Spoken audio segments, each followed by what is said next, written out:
சேலம் கூட்டு சர்க்கரையில் நாங்கள் கரும்பு தொழிலாளர் கடந்த 15 ஆண்டுகளாக பணிபுரிந்து வருகிறோம்.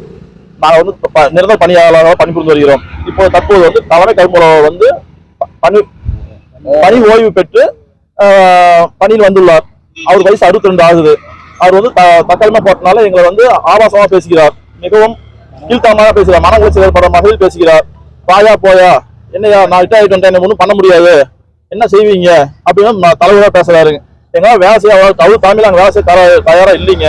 எங்களால் அதுக்கு மேல வந்து மன உளைச்சல் ஏற்பட்டு நாங்கள் ஹாஸ்பிட்டல் போகணும். தனக்கு ஒரு பையன் கீழே விழுந்ததுக்கு அவர் சொல்றாரு ஒரு வார்த்தை, ஏன் உன்னா முடியல இன்னைக்கு ஏன் வேலைக்கு வரணும்னு தான் சொல்றாரு. அப்படி சொல்லும்போது நாங்கள் வந்து எப்படி நிர்வாகத்தில் வேலை செய்யறது, ரிட்டையர் வந்தா ரிட்டையர் வந்துட்டேன், ஒன்றும் பண்ண முடியாது, யாரும் என்ன ஒன்றும் புடுங்க முடியாது அப்படியே சொல்றாரு. புடுங்க முடியாது அப்படியே சொல்றாங்க, ஒன்றும் புடுங்க முடியாது, என்ன பண்ணி யாரும் எதுவும் பண்ண முடியாது, மேல சப்போர்ட் இருக்கு அப்படின்ட்டு எல்லாத்தையும் பார்த்துட்டு வந்துட்டேன், எல்லாமே செட்டில் பண்ணிட்டேன் அப்படின்ட்டு தலைவராக பேசுறாங்க. நாங்க வந்து எம்டி தபால் கொடுத்தா அந்த தபாலுக்கு எந்த ஒரு நடவடிக்கை இல்லைங்க. நேற்று வந்து டிரான்ஸ்பர் போட்டிருக்காருங்க. எங்களுக்கு வந்து ரெகுலர் ஆள், எங்களுக்கு வந்து தலைமை கல்வி ரெகுலர் ஆள் எங்களுக்கு வேணுங்க.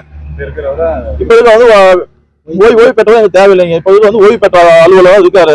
எங்களுக்கு வந்து நிரந்தர தலைமை கல்வி வேணும் எங்களுக்கு. அப்போ மில்லும் நல்லா இருக்கும், விவசாயம் நல்லா இருப்பாங்க, தொழிலாளி நாங்களும் நல்லா இருப்போம். நாங்க வந்து நாங்க வந்து அவர் 23 கரும்பு நாங்க வேலை செஞ்சுட்டு இருக்கிறோங்க. எம்டி கிட்ட சொன்னீங்க? எம்டி தபால் கொடுத்து 12 நாள் ஆகுதுங்க. எம்டி வந்து எந்த ஒரு நடவடிக்கை எடுக்கலீங்க. அவர் எந்த கட்சி பின்புலத்தோட உள்ள வந்தாரு, வேலைக்கு சேர்ந்தாரு? கட்சி பின்பானது அவங்க தாத்தா வந்து நைனாமலைங்க வந்து எம்எல்ஏ இருந்தாருங்க, அதிமுக எம்எல்ஏ இருந்தாருங்க. அதுல வந்தாரு. அப்படியே வந்துட்டு அப்பல இருந்து எல்லாத்தையும் மாட்டிக்கிட்டு இப்படியே இருந்தாருங்க.